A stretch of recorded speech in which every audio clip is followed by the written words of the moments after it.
From the outside, Castle Dracula looks like a standard Gothic fortress, but its design serves a much darker function. It is a trap, engineered to isolate prey and conceal a predator. Enter Jonathan Harker. He isn't an adventurer or a monster hunter. He is a solicitor, a practical, highly rational 19th century professional sent from London to finalize a standard real estate transaction for a wealthy foreign client.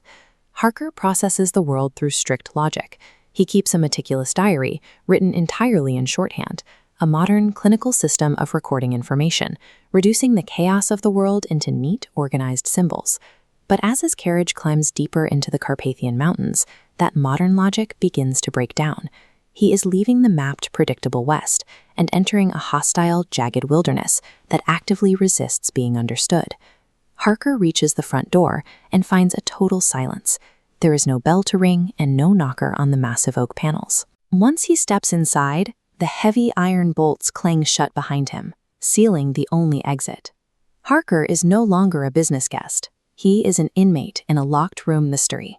To survive, he has to set aside his assumptions about how buildings work and decode the bizarre logic of the castle before its master consumes him.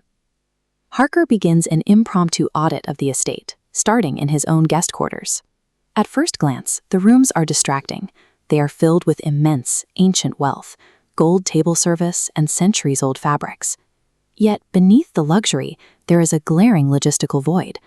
A fortress of this size requires a small army to maintain, but there is a complete absence of servants, staff, or the basic infrastructure needed to support them. Instead, his aristocratic host, Count Dracula, performs every menial task himself. The Count makes Harker's bed. He sets the dining table.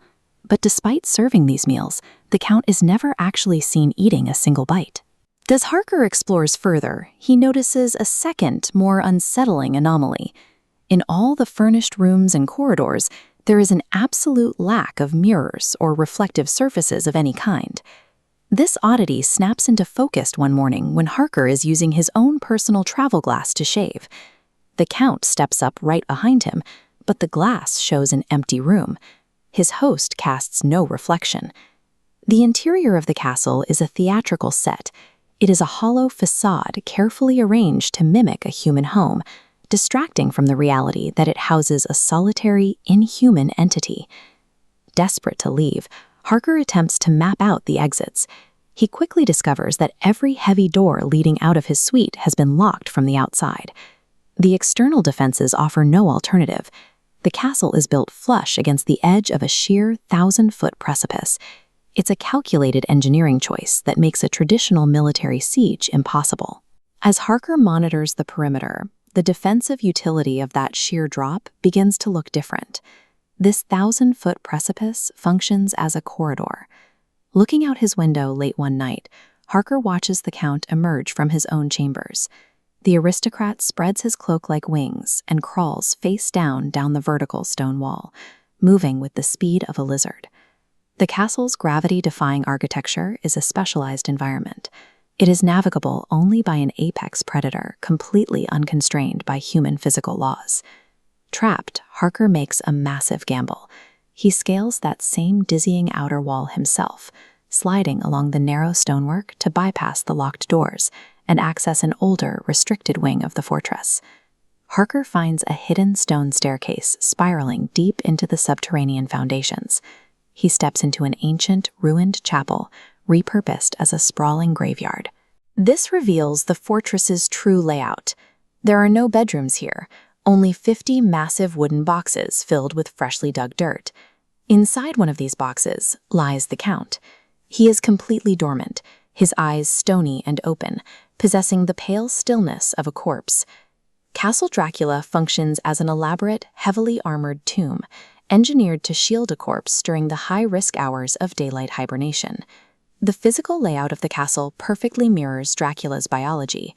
It is an imposing, dead shell that hides a predatory immortality. Those 50 boxes of earth represent a strict biological necessity. The vampire is permanently tethered to the consecrated, barren soil of his homeland. He cannot survive or rest unless he is buried within it. To expand his hunting grounds, Dracula attempts to export this exact architecture to the heart of the British Empire. He physically ships those massive boxes of Transylvanian dirt right into the center of a modern Victorian metropolis. Destroying the Count becomes a matter of disabling his infrastructure.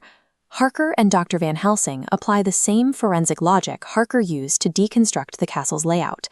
They realize that the monster is only as strong as his supplies. They systematically hunt down the 50 imported boxes of earth hidden across London and sterilize the soil, rendering it useless to the vampire. By decoding the physical layout and logistical requirements of Castle Dracula, modern man finally turned the monster's own supernatural ecological dependencies into the exact weapon used to destroy him.